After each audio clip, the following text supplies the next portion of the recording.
Good evening, everyone, and welcome to our second BGANZ live stream for 2025. I'm very excited to be coming to you this evening from here in Canberra on Ngunnawal country, and looking forward to hearing from exactly where you are joining us from, which country and which towns that country equates to.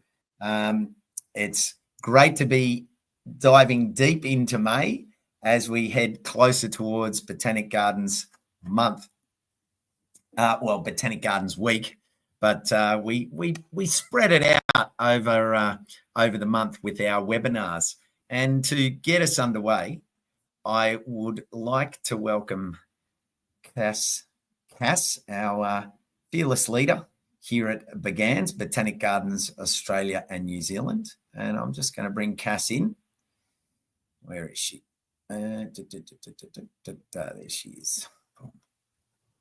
And I will just bring that up a bit bigger for you, Cass. Cass, welcome. How are you? I am very good, Costa. How are you? Great, thanks. Really well. Take it away. No worries. Thank you. Thank you, everyone, for tuning in. For anybody who is new to our webinars, Botanic Gardens Week is all about celebrating the great work that Botanic Gardens do, particularly in the conservation and the education work that you potentially aren't aware of.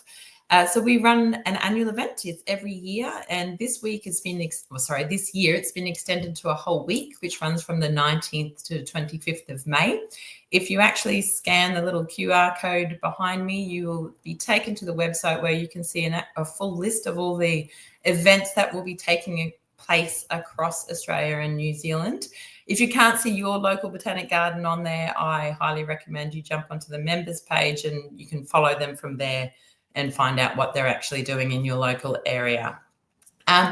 Tonight's webinar, so our theme this year is all around showcasing the similarities between botanic gardens and zoos and how they're both working to conserve species, connect our society to nature, and to educate and inform our communities. And so our webinar tonight, Born to be Wild, will take you on a journey of discovery, learning how botanic gardens are growing little babies from seeds and taking them all the way through to the forest floor. So releasing them into the wild, just like zoos do, where we are taking an endangered species and conserving it and raising it and then releasing them into the wild. Botanic gardens do exactly the same thing, but we're doing it with our plants. So very excited to get underway. And actually just one stat I'll give you, just to showcase, I guess, the breadth of work that Botanic Gardens do is in Australia alone, listed under the EPBC Act, there are 533 animals listed. There are 1,385 plant species. So there's a huge amount of work to be done by the Botanic Gardens, and this is really about recognising what they are doing in that space. Back to you, Costa. Well, thank you, Cass. Incredible stats, those. I mean, they came up last week and they've been running around in my head ever since. And I actually have just made my way back through Cooma and speaking to a wonderful, a couple of wonderful nursery and horticulture folk there who are very keen on setting in motion the ideas of establishing a botanic gardens in the high country to recognise the incredible species of eucalypts and native plants that we have there. So it excites me so much to be around plant people and hear the different things that are constantly being incubated at every turn. So excellent to be here and underway with our second webinar. I've just welcomed our Instagram viewers in. So big welcome to everyone who's joining us on Instagram for our second webinar, Born to be Wild. So Cass, I'll juggle across and welcome our first speaker, Tim, who you just introduced moments ago. So thanks a lot, Cass. We'll see you at the end. No worries. Thanks, Costa. Thank you. All right. Well, just by way of brief introduction, because I just want to get Tim in and our other guest speakers today straight into it. But Tim is an ecologist and conservation leader managing Atari Wilton's Bush in Wellington, Aotearoa, New Zealand's only public botanic garden dedicated to native plants. He leads efforts in ecological restoration, plant collection, development, and community engagement. Prior to this, Tim spent over 6 years as Environment Partnership Leader at Wellington City Council, where he helped launch Predator-Free Wellington. So I'm just going to bring Tim in. Tim, welcome. G'day. Whereabouts are you sitting? I am sitting not far from Otari, just across the road in Wellington. Yeah.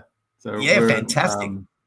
Just near the capital city, within the rohi of Ngāti Toa, Rangatira, Taranaki Whānui, and Te Atiawa.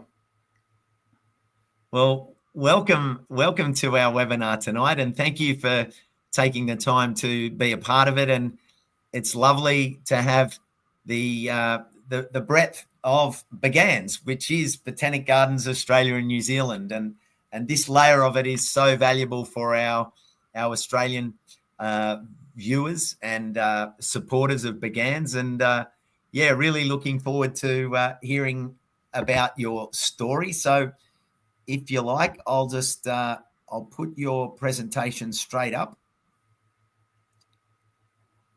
and over to you. Oh, so ngā mihi o te pō. Good evening, everyone. So I was going to talk a little bit about the work we're doing at Otari. Just to give a bit of context, we're just in sort of the western part of Wellington, and sort of this area here is all old growth forest with conifers and broadleaves, and then the Botanic Garden part of it is around 5 hectares up near this side. So Otari was established around 100 years ago by some of the early botanists in Aotearoa. A guy called Leonard Cockayne worked with J.G. Mackenzie to put together a scheme to champion New Zealand's native plants. And today it's the biggest collection of New Zealand native plants anywhere in the world, with around 1,200 different taxa, which is roughly half New Zealand flora, and around a third of the plants we have in the collection are threatened. And with just like you're talking about before, in Australia, over 1,000 native plants are threatened, and it's very similar in New Zealand. We have around more than 1,000 species threatened here as well. So the forest context that we're working in is this is a big conifer or rimu tree, and they emerge above the canopy of broadleaf forest. So there's tawa, koikoi, amiro tree here. And talking about rewilding, and sometimes people ask you, what's your job like? And it's like, oh, it's a bit like working at a zoo, because anything can happen. And we've got amazing recovery of wildlife in Wellington with all the work that's been happening to control pests across the city, and reintroduction of wildlife like this. This parrot was a kaka, and it was extinct in Wellington until this century. The work we're doing around plants. So this is my colleague Tom, and this is Tom taking cuttings from a plant that actually went wild from our the local part of Wellington. So we've been returning that to the city. These are some plants that we grew and have planted in Zealandia nearby, near Otari, and we're taking some cuttings to get more material back into the wild. And we're also planting those back up into some of the old old forest trees. This plant was actually thought to be made extinct by the browsing introduced possums from Australia, the brushtail. Another bit of work we've been doing is on Rata Moiho.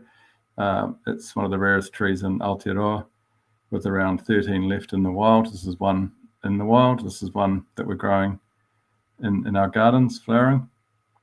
And we were lucky recently, this one actually flowered in some of the cutting material flowered. So we took the opportunity to hand pollinate and emasculate the pollinated flowers. And then this is actually the results on the right. We've got 27 genetically distinct individuals now. Most of the plants that are grown in cultivation are actually cutting. So this is a real success for us. Yeah, so that's my little talk there. How do I stop it, Costa?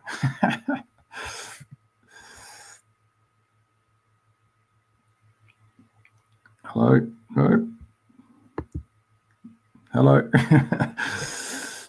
Was that?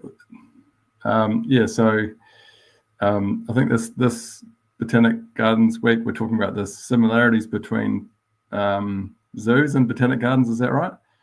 Yeah, exactly.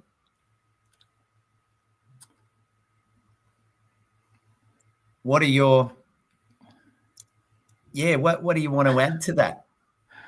I guess, like Cassandra said, we're doing the similar kind of work, and in terms of conservation work with our native species and trying to get them back out into the wild. So work we do with partners to look after native plants, and what we call conservation horticulture is applying aspects of horticulture with aspects of conservation, and are developing our work programs in that area. So it's a bit like veterinarians in the zoos work with animals all the time. We have horticulturalists that work with plants all the time in botanic gardens. So this is sort of like that real, I suppose, the front line where, you know, your work is directly impacting rewilding. Yeah. So we do work here at Orte with plants which we call ex situ plants, so plants that we've taken from the wild and help propagate them and grow them on in various ways, and then help return them in situ back into the wild. And we're really lucky at Orte that we've got a botanic garden and a native forest reserve, so we can do a combination of both on site. So those two examples I gave, one was sort of local, like bringing plants back to Orte that have gone extinct locally, and ones that we've been given and then helping return those to the wild in healthier numbers. Yeah. And what other work are you doing in that support of plant conservation? Yeah, so through our BGANZ partners in New Zealand, we have a great relationship with the Department of Conservation here in New Zealand. So we're working to progress, or basically to prevent species on the brink of extinction from going extinct. So we're developing actions and working in collaboration with them and mana whenua organisations like Landcare and QE2 Trust to help progress individual species conservation and getting those plants back out into the wild. And I guess locally, the stuff we're doing to rewild Orte is our philosophy is really just to get rid of the threats that are being placed on nature at place. And so that's doing stuff like rat control, possum control, so controlling introduced predators that are having an impact on our forests, and also controlling weeds. So do a lot of weed work in our forest. And we're really lucky to have lots of amazing volunteers that support the work that we do. This is like a lot of botanic gardens. We simply wouldn't be able to do the amazing work we do without our amazing volunteers.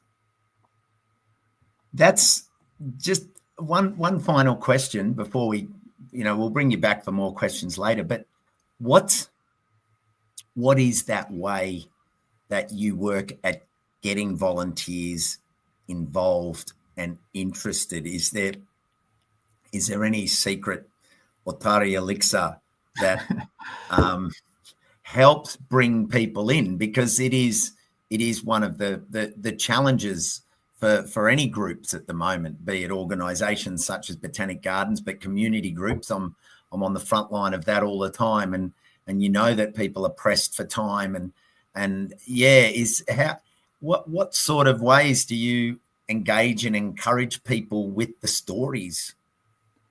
We have got a great relationship with the Otari Wilton Bush Trust, which is a non-profit that's been set up to support the work that we do.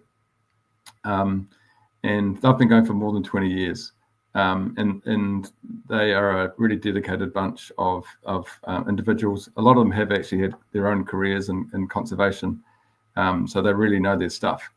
So we're really lucky to have that trust supporting the work that we do. In terms of attracting volunteers, I mean, we're really lucky to have the amazing asset that Otari is, and that attracts plant people. You know, you were talking earlier, Costa, about just being energized by plant people, and, you know, that love doing their work. And I guess my team's got a lot of that amazing energy, and it attracts people to volunteer with us because they love plants too.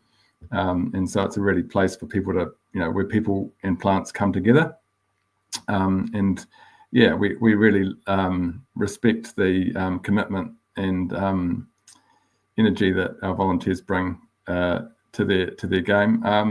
One of the great things that the Otari Wilton Bush Trust has been doing is really increase their social media presence, and that has really increased the number of volunteers that are offering to become involved in the work that we do, whether it's propagating plants in the nursery, helping us weeding in the gardens, guiding visitors when they come, hosting visitors on the weekend. There's a huge trapping in the forest, weeding in the forest. We're really, really lucky to have lots of committed people that have their own really close relationship with the place. Yeah, so I guess there's no one thing the special sauce, but I guess it's like an aggregation of the place, I guess the people that we've attracted to the place over the years, and the kind of work we do. It really attracts people as well. Yeah. Okay. Now I had a comment here over on Instagram from Tash, and she said more people need to help protect and restore natural environments everywhere. Tim, you are doing amazing, important work. Thank you. Good. Thank you. Yeah. I mean, Otari's been going for 100 years. You know, it's like a real legacy and a real privilege to be part of it.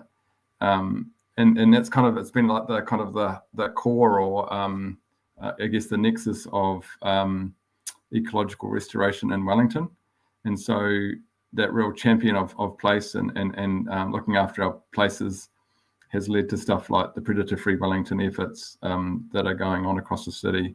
Across the city, we've got, you know, over 100 community groups planting trees every weekend, weeding in those reserves, and it really is changing the nature of the city. And I mean that in a number of ways. You know, you've got social connectedness in place. You've got people becoming more familiar with their backyards, not being scared of what's in the reserve. You know, they love it, they understand it, and that they come together there. And it's really making places and making communities, essentially through plants and places, right? Yeah.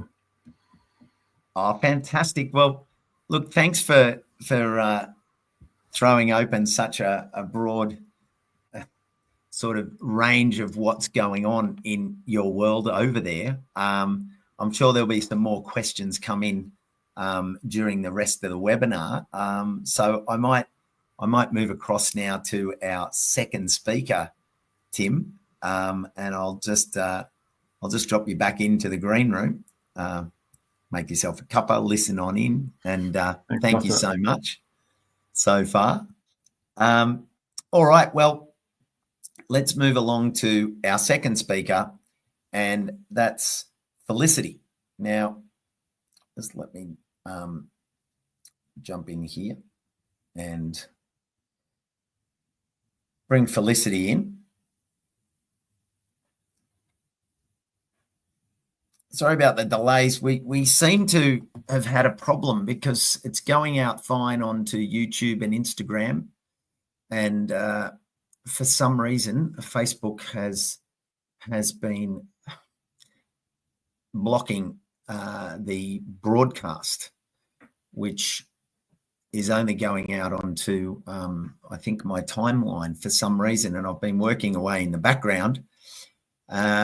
And this sort of glitch has happened once before, which was strange, and I do apologise, but I haven't been able to work out how to bring the Facebook link back on. So Rebecca recommended that I just mention to everyone that they can catch it on Instagram and YouTube. Any other thoughts? I just haven't really got the time to sort of just hold up or whatever. Any other thoughts there, Rebecca and Cass? I think just go with the flow, Costa. Just stick with the YouTube and LinkedIn. We've put a couple of posts out. We can share the recording. We can share the recorded video. The recording on your Facebook page, and then people that missed it there can watch it. Yep. Yeah, we can repost it. I think that's the way to go because it's all we don't want to waste time.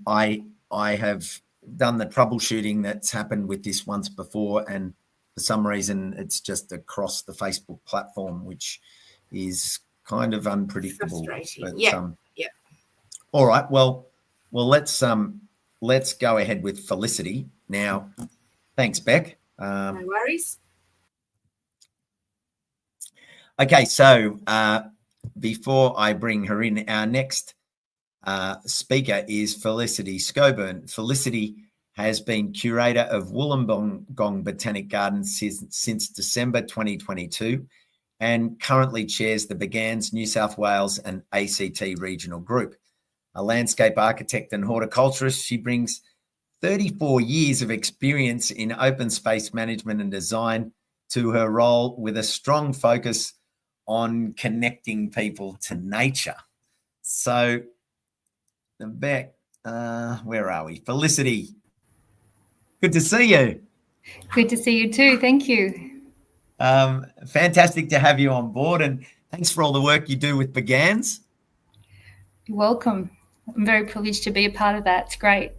Oh, yeah, and for those of you listening, I do get the chance now and then to do a little bit of filming down at the Botanic Gardens in Wollongong, and if you haven't been down there, mark our words for it. You owe yourself the duty to get down there across the seasons, because there's so many great gardens across the different elements of the year at the Botanic Gardens in Wollongong, and Felicity will be down there working hard. So I'll just put your where is it? I'll just put your talk up there, Felicity.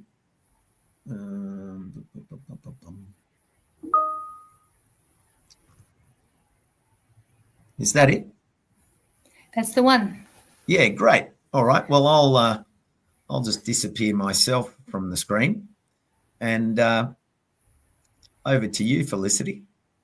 Thank you. You can. That's just an aerial shot of our garden underneath the beautiful Mount Kira, or Jira as the local people like to call it. You can go to the next slide.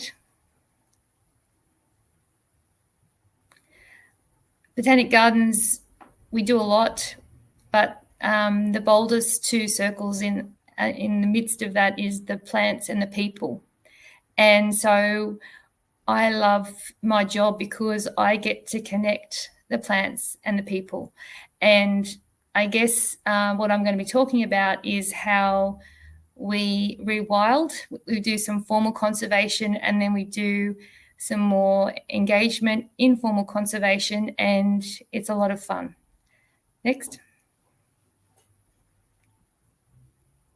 These are just a few groups that we connect, conserve and contribute with, the friends, the ex-situ collections, people that we get donations from, the local residents.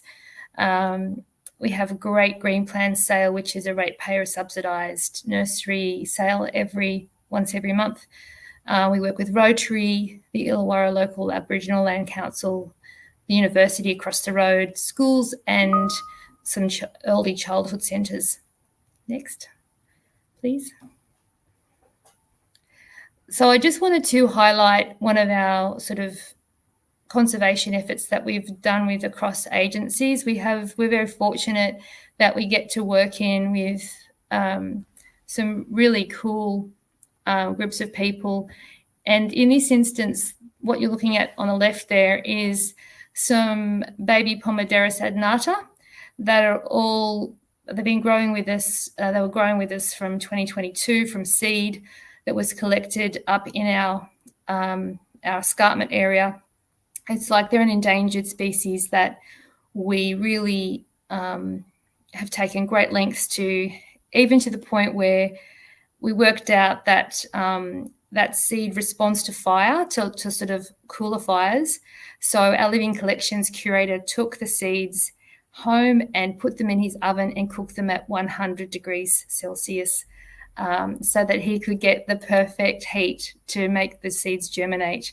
And we actually had, 500 individuals that were planted out through this hidden zone in our escarpment, working with Department of Planning and Environment as well as national parks. And what you can see in the middle is the little cardboard structures that went around. They've got light perforations just to protect them from things that might eat them. And as you can see, where there are gaps in the vegetation, we've gone to great lengths to sort of get these guys into some good sunlight so that they will thrive. Next, please.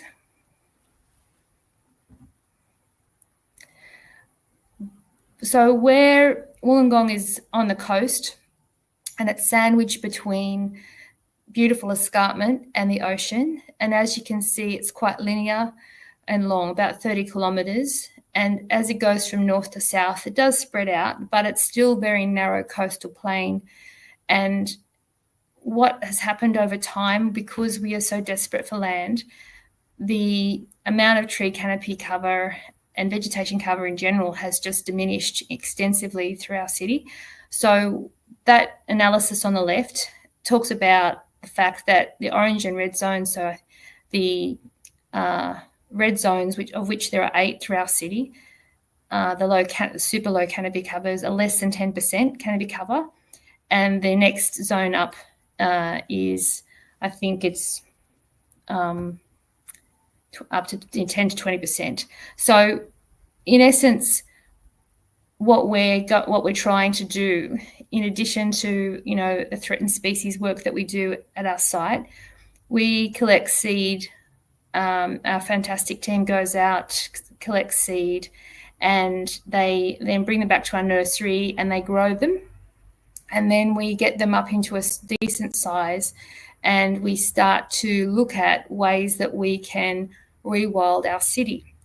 So there's important work that we do connecting with community. And so if we look at the next slide.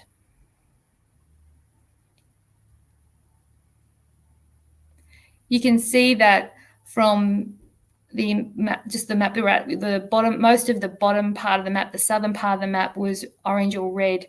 And so that was the predominant area of low canopy cover that was of great concern to us when the urban greening strategy was formed in 2017. So we looked at going out and getting amongst the community and talking about what it is, how important it is that we actually have green, that we regreen our world, that we, make sure that we're connecting them to nature through really positive engagement and inviting them up to the Botanic Garden. But some people don't have the means, some people don't have the energy or or don't even really know that we existed. So we've decided that we're going to take it to the streets, we're going to take it to the community, we're going to get out there and we're going to talk about what they can do to improve their local environment. Look at the next slide. So we have, this incredible opportunity with 1,800 open space areas across Wollongong that essentially are, I suppose they're like drainage reserves and road reserves, but they're really underutilised in terms of public space.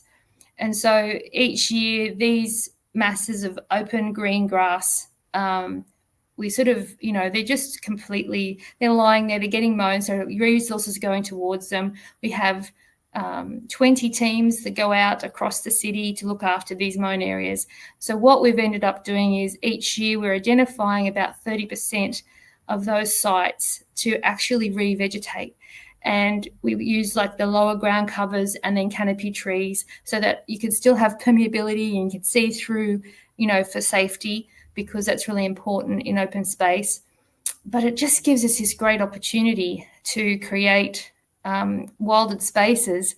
And we've collected the seed. We know that it's local provenance. We know that it's going to be, it's going to handle it because we put stuff that's appropriate, right tree, right place, etc. It's really cool. And we've done some demonstration sites as well as this rewilding process. We've been doing these tiny forest demonstration sites. And the slide that you're looking at here is at our Botanic Garden. And we had a really interesting herb garden that was just wasn't working. And so we ended up reimagining the space, and we made it in the shape of lungs, as you can see from the aerial shots there, because that's essentially what it was, made to do, breathe some life and some air back into the space. And we planted it with the local community's representative of the escarpment and also the coastal zone that's sort of where the Botanic Garden sits. We sit on the cusp of the mountain and not far from the sea. So we've represented those two communities. And what that does is it allows people to see the sort of vegetation that is indicative of those types of communities and what would work depending on where they are in the local government area. So, we also have, we're partnering with a company called Red Room. So if we have a look at the next slide, please.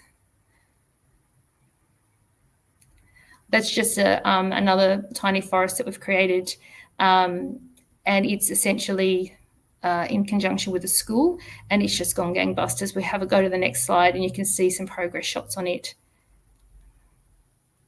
That was the day we planted it with the school. It was so much fun. The kids just get it. They just know exactly. They just grasp the concept so well. They get to plant. They get to learn about all of the microbiome, the soil, the exchange. Yes, thank you, Rebecca, from Little Things, Big Things Grow. That's right. That's my catchline. That's fantastic. We've really got some fantastic results with the children from that school who do citizen science program, who count all of the bugs and all of the creatures that have now made that their home. If you go to the next slide, you can see the progress, I think, on it. That's it now. It's magnificent. So all of these tiny forests have shot up so quickly, and they're fantastic ways to demonstrate that rewilding is not hard or difficult. In fact, it's the opposite. It's just this great opportunity to get some green in there and just see it go from, 30 centimetres tall when it goes in a little tube to 5 metres within 2 years, maybe even taller, actually, some of them. So the competition that it creates, it's amazing, the outcome. And if we go to the next slide. It's interesting, Felicity, what you say about, looking at that slide there, and you realise that something like a tiny forest, it changes the narrative for people, like the children. It might be a little bit delayed in that. So I'll just talk about a little bit more about how Oh, here we go. Yeah. So there you can see it's sort of another perspective on that. We can skip through actually, Costa, to probably down to slide 13. Yeah, so that's a really fantastic aerial shot. This was a really degraded site. So this is another sort of demonstration of how you can rewild unused spaces. This is a really dead, nasty paddock across the road from the high school. So we engaged with the local high school Year 7 students, and these kids just took it on. We did a little bit of soil improvement, and then we took down the the open forest species that are local to Dapto, and they again have just gone, considering the terrible state the soil was in, it just because they were the right species for the local environment and the soils down there, the trees have gone gangbusters. They're absolutely doing an amazing job establishing themselves in that space. You might go to the next slide. So that's it in its initial state. And the next one along is from that. That one took a little bit slower of a burn, but now it's about 5 meters tall. We've also, in addition to these tiny forests, we've been able to put in thousands and thousands of trees, about 6,000 trees per annum with Red Room Poetry, where we have a fantastic connection. We have a poet come and visit the schools. The poets actually do a workshop with the children and get them to really engage with their feelings, their observations, and really tap into that space on the inside of them that connects them deeply to nature, what it means to them. There's a national poetry competition, and for every competition, every poem that's entered, we plant a tree in our local government area. So we've done that for 2 years, and we're looking to do that again this year. It's incredible. And the last slide, I think, brings us to one of our other ways of rewilding, and we're partnering with our local Symbio Zoo to do koala food plantation, which, again, what a fabulous way to get trees in the ground, but also to provide food for the koalas. No, just not the koalas within the zoo, but they have a special rehabilitation for injured koalas that they provide the fodder for. So it's an orchard for the koalas, I like to call it, a harvest zone.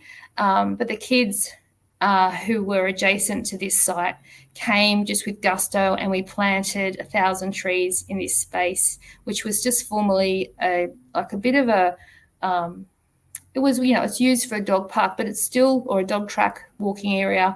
It's still used like that because the dogs just circumnavigate, they circumnavigate the park, and we've got this wonderful addition to our local government area, which is increasing the canopy cover and providing an amazing food source for the koalas in the zoo, as well as the injured and sick ones.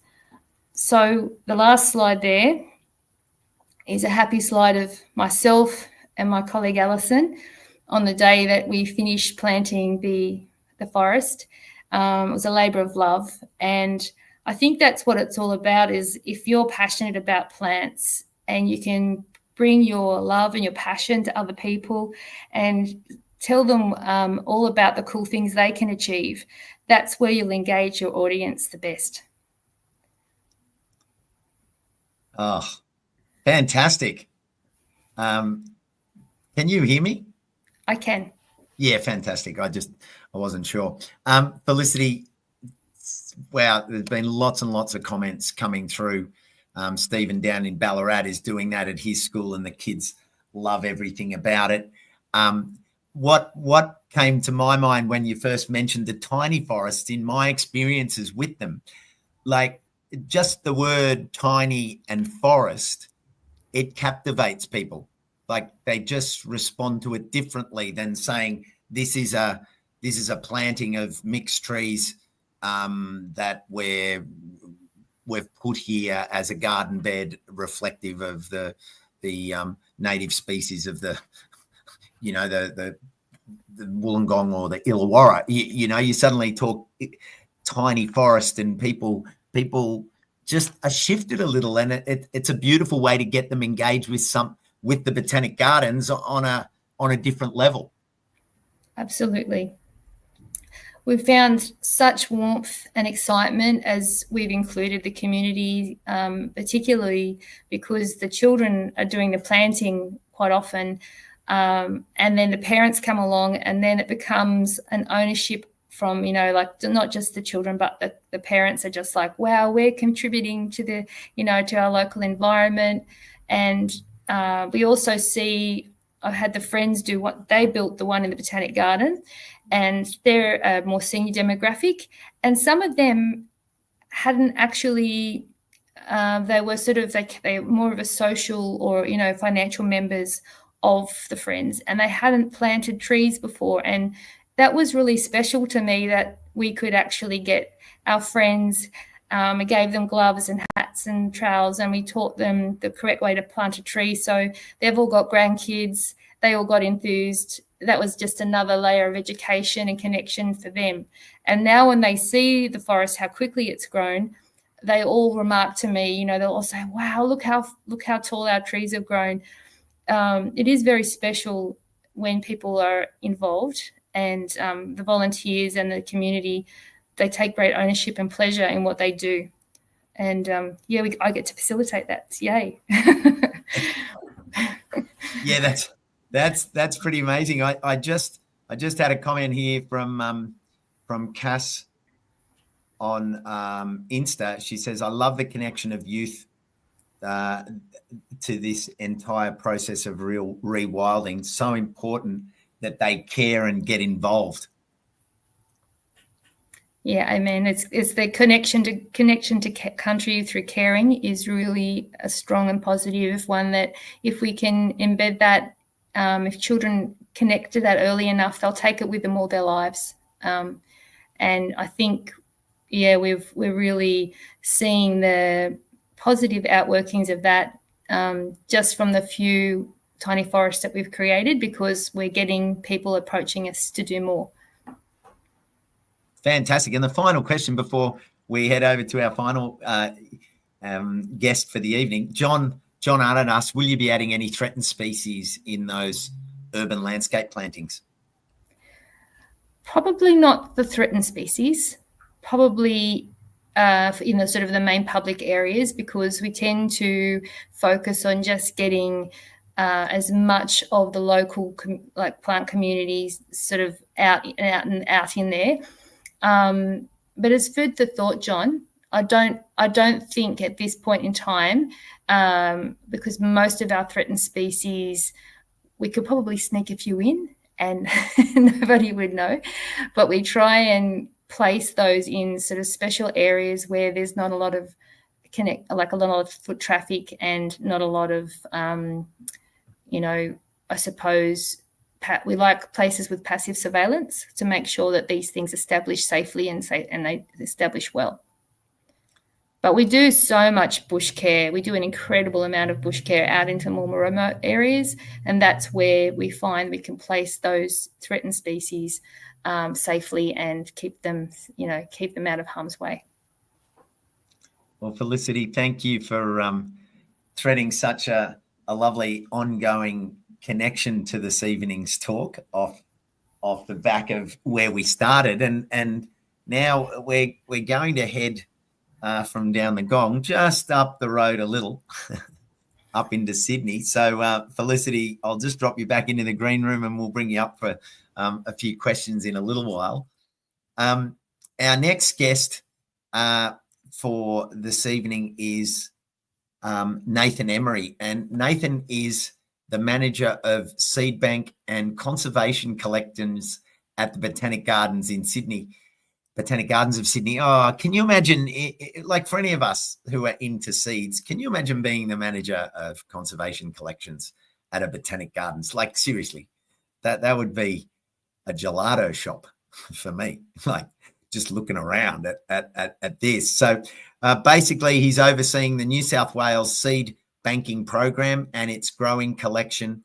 Since 2015, he has led conservation translocation projects and research seed biology to support threatened plant species and ecosystems. Nathan, wow. I've been fortunate to come out to the Seedbank a few times, but wow, that's your playground. Yeah, I often say it's Disneyland at the Botanic Gardens if you love plants.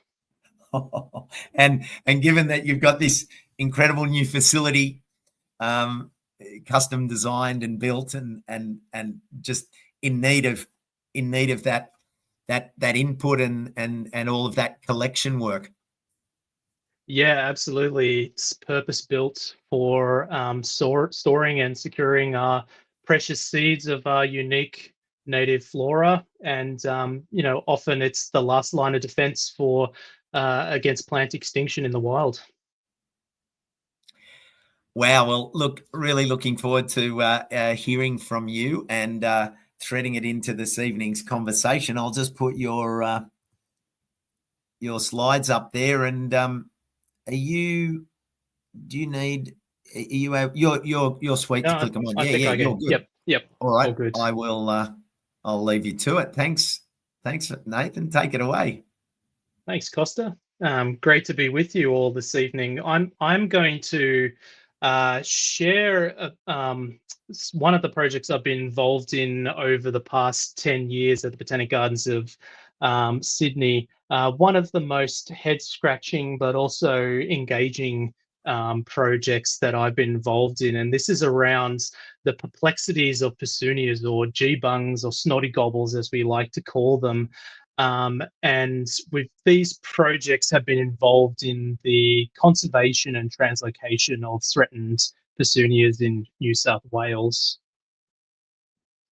But before I get into the perplexities of petunias, I wanted to just briefly mention about my team and the work that we do more broadly. As Costa mentioned, I get the amazing job of managing Seedbank and conservation collections team at the Botanic Gardens of Sydney. And we have this really important mission to be able to secure genetically diverse collections of all of our New South Wales flora. And importantly, our collections are backed by scientific data as well. And we really want to be able to drive plant conservation and safeguard our unique native diversity for the future. And we play a key role in preventing the extinction of species by safeguarding them in our seed bank or in our ex situ living collections across our 3 Botanic Garden sites until those threats in the wild can be managed and those plants, those species can be returned to their natural habitats. Another key role that we partake in is the engagement and the sharing of knowledge with the public about our native plants and the outcomes of the work that we conduct at the Botanic Gardens. So why Petunia? Well, they're an absolutely amazingly diverse group of plants. We have around about 100 species of petunias, all endemic to Australia. And around 10% of petunias, 12 of them are listed as threatened, and the vast majority of these are in New South Wales. There are several factors that contribute to their decline, but to make things even more challenging, we still don't really have a full grasp on the ecological conditions that many of these species need to be able to thrive in the wild.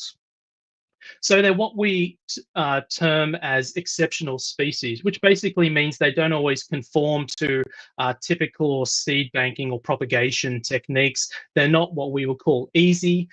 They can be quite challenging. So we need to be able to collect seeds and plant material for propagation and translocation of these species, which is a high priority for these threatened petunias. But if translocation is not done with a solid plan, it often fails. And at the end of the day, putting the plants in the ground is the easy part, but knowing how to keep them alive and helping them to thrive for generations to come and to recruit is much harder. So exceptional species require an exceptional strategy. And at the Botanic Gardens of Sydney, we're very fortunate to have a multidisciplinary team within the organisation. We have seed biologists, geneticists, taxonomists and horticulturists, to name a few, and we all work together on conservation projects like this. The geebungs, we use this team-based approach over almost a decade to be able to understand what works for these plants and what doesn't. You know, we tried propagating plants from seed, from vegetative cuttings, and even tissue culture propagation. We did some work on ground at where these plants occur in the wild to study things like their reproductive ecology, survey pollinators, what's visiting those plants, understanding their breeding system. And from that information, we know that, you know, for a lot of the petunias we worked on, native bees in particular are really critical to the successful cross-pollination of petunias. So that's really important that we can embed that knowledge into our translocations. And so alongside these research streams, we undertake a iterative translocation program where we start really small. And so over time, we can feed in those research outcomes and the knowledge that we gain into those subsequent translocations to ensure that they have the best chance of success. Now, I just want to give a quick example of one component of the research that we conduct to understand more about geebungs. So I'm going to talk a little bit about seed propagation and seed biology. So if you aren't familiar with petunia fruits, they're drupes. They are this fleshy fruit with these fleshy layers that surround a hard woody stone that contains 1, 2, sometimes even 3 seeds. It's only about a centimeter in length. This stone is what we call the endocarp, and this must break down before the seeds can germinate. We call this a mechanical dormancy mechanism, and it's across all petunias. But some species also have this secondary dormancy type, a physiological dormancy, where the seeds, once that endocarp is broken down, need specific temperatures to trigger their germination. And that endocarp, despite being very small, is extremely, extremely tough. When the fruits are dispersed from the maternal plants, it can take up to 50, even 60 kilograms of force in order to crack that endocarp and release the seeds inside. Now, when we do that in the lab, it's fraught with peril and is quite problematic, very time consuming, and often met with us inadvertently damaging the seeds, trying to get them out of the endocarp in the lab or in the nursery. But in the wild, this endocarp breaks down naturally over time. It can take 1 to 2 years, depending on the climate at the time.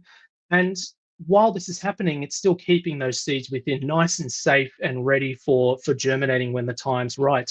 And because this process that we do in the laboratory and in the nursery with the seeds is so far apart from what happens in the wild, we often don't rely on seed germination because we can't get representative and replicable results in those environments. So we tend to use vegetative cuttings for propagation instead.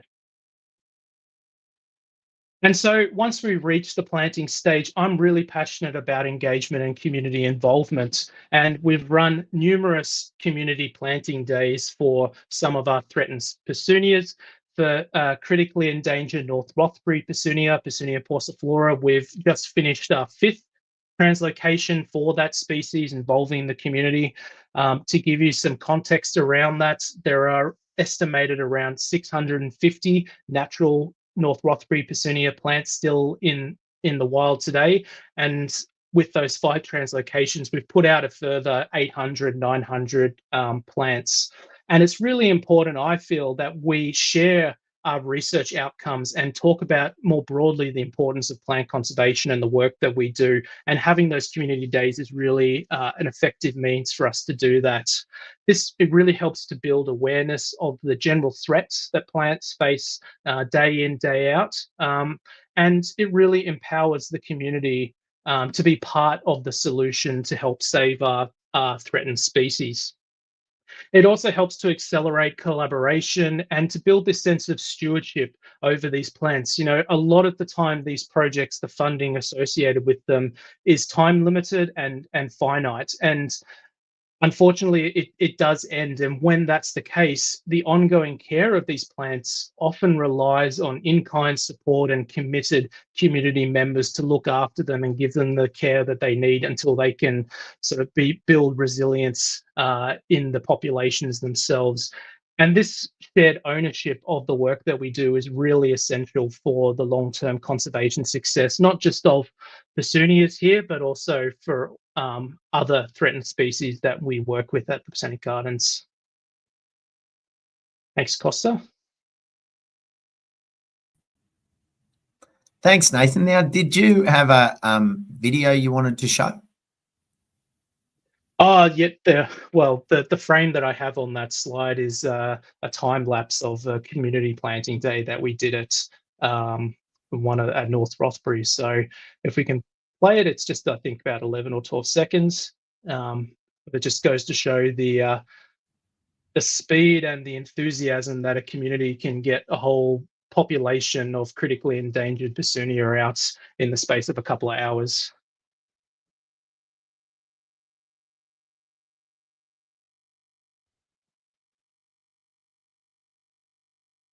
There we go, the beginnings of a new population.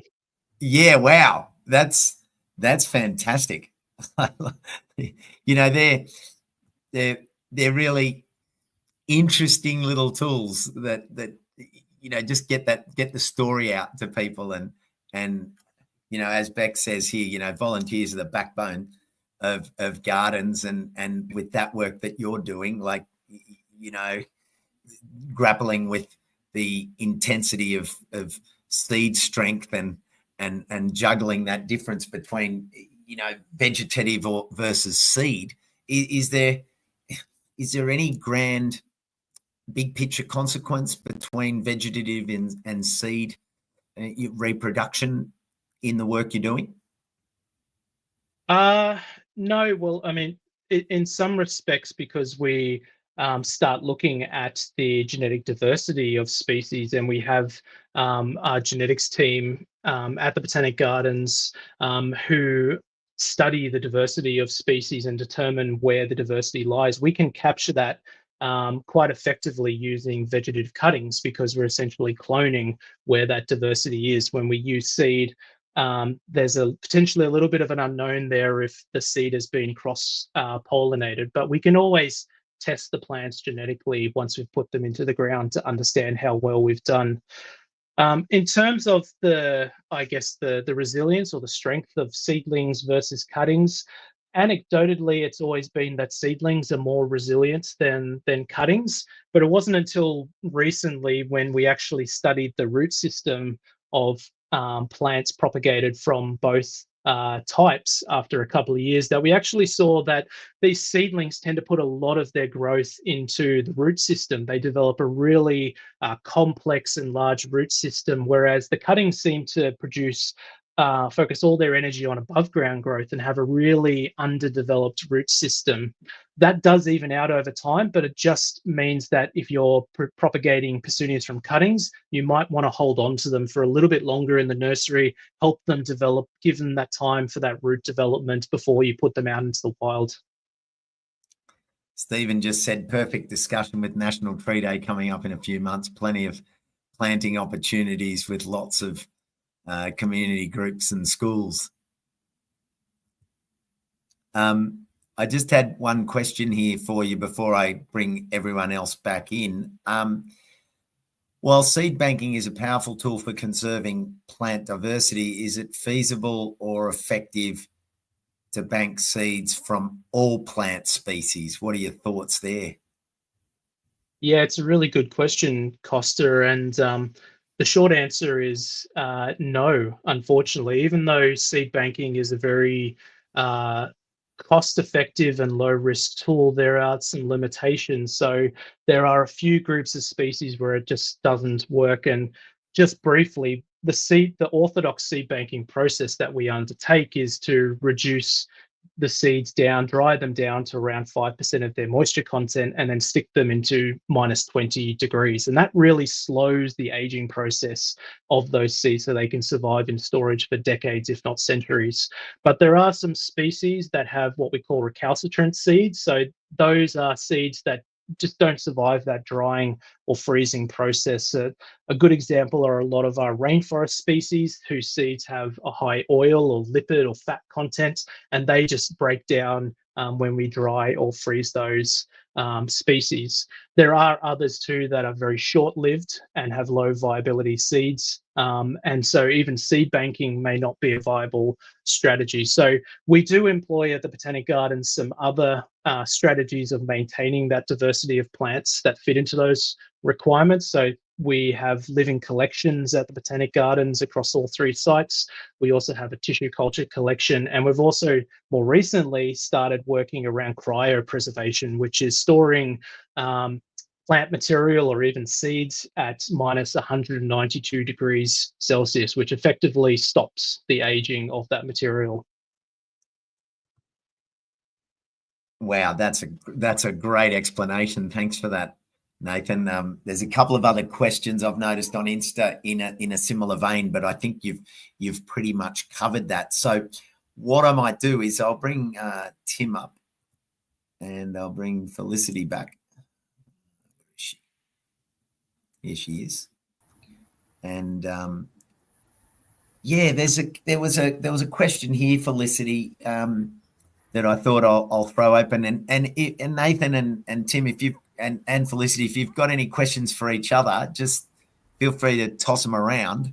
Having listened in on the whole conversation, but there was just one here from over on Instagram for Felicity. In engaging with the community, what have you found to work best? I know I think I asked Tim, I know I asked you that a little bit earlier. It's a similar question, but yeah, Felicity, any sort of standout or little nuances that you've picked up on when it comes to engaging the community?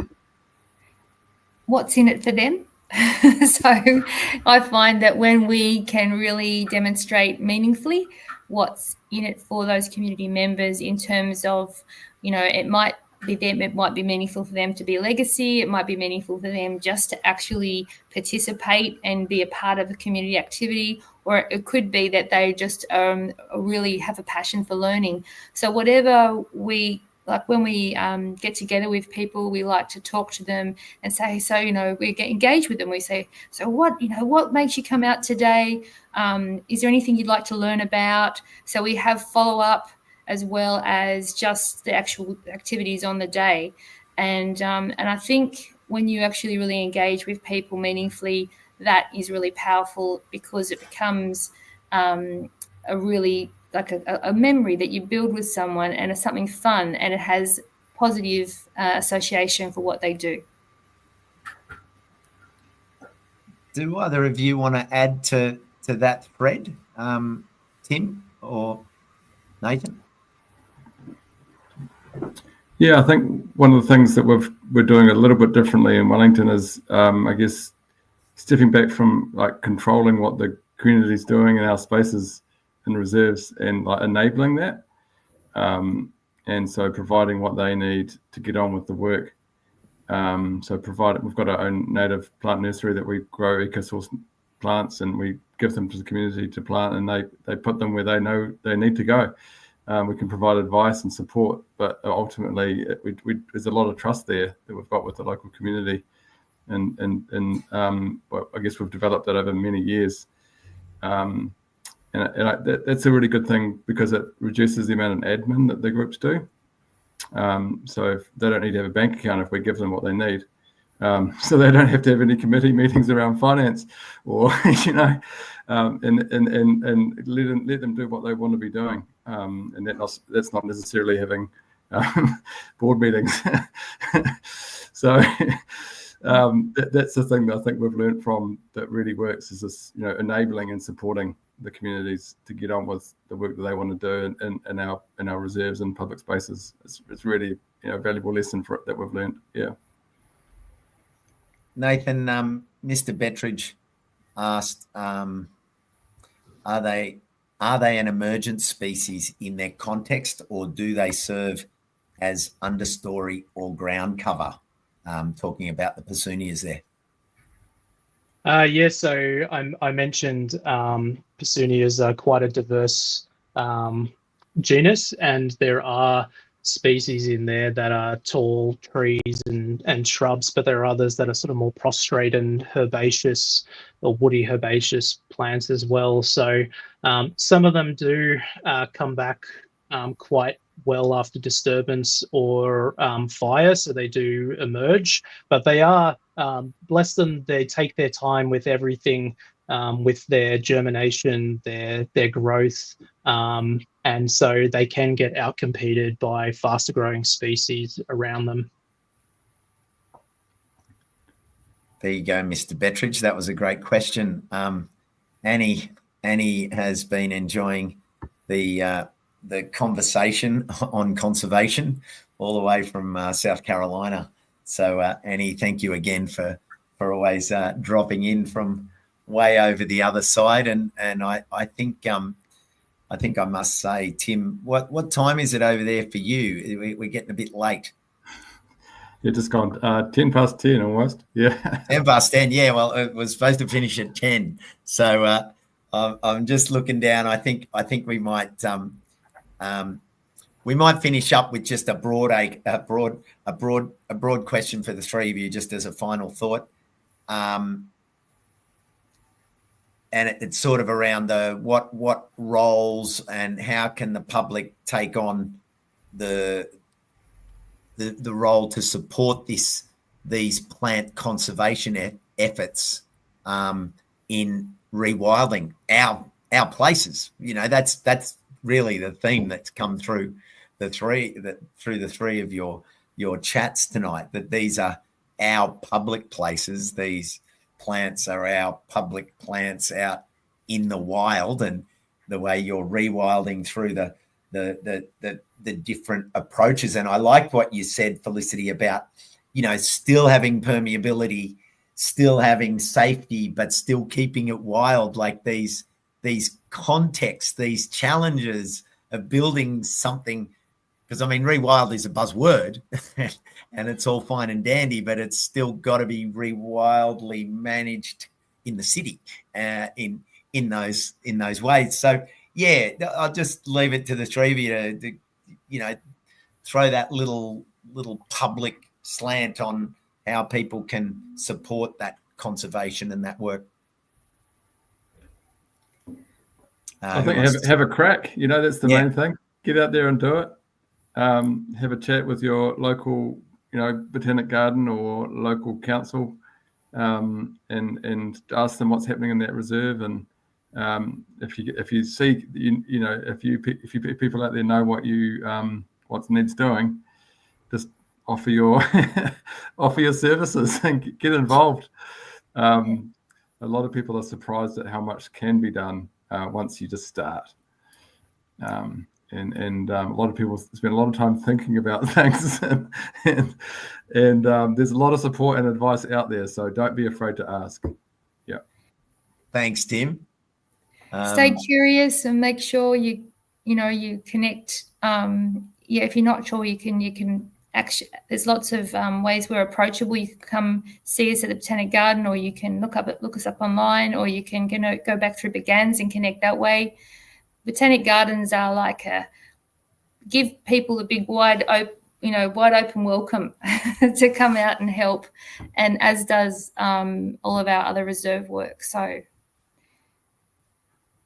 yeah, thanks, Felicity. And finally, yeah, I'd just say it starts with passion and a curiosity about the plants around us and the ecosystems. There's lots of opportunities for citizen science programs, bush regeneration, even seed collection programs, and it's, you know, there are lots of talks, workshops, guided walks. We're very passionate about sharing the information that we discover at the Botanic Gardens with others, because what's the point if we keep that information to ourselves? So, you know, even just posting plants to know find out what they are on iNaturalist is a terrific way of engaging and learning more about our native biodiversity. And I know we have staff at the Herbarium of New South Wales that are actively online naturalists helping to identify plants and even just helping people discover new species and describing them. So it's a fascinating world out there. Get out there. Well, thanks, Nathan. And I just thought, Cass, I'll just put up the final slide here. If you just want to do a final wrap on things, Cass. Oh, I can't hear her. Love the mute button. Can you hear me? Yeah, we got you. I was just saying thank you to our speakers. You know, it was a fantastic presentation by everybody, and I think showed a really nice diversity of what's happening across the botanic gardens in both Australia and New Zealand.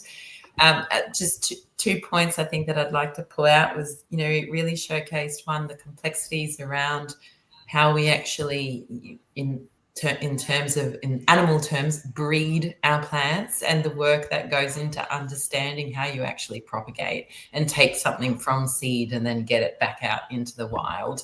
And then secondly, how everybody is working so well with community, and that really is that connection to nature, which is that same link that zoos do, you know, connecting people to wildlife. This is about connecting people to plants, making people care about this thing that is really the foundation of our life. So thank you all for showcasing us some great examples of that work. Thank you to Costa. I almost said Hosta again. Costa. Yeah. No worries. Thanks, Cass. It's always a pleasure. Pleasure having you hosting.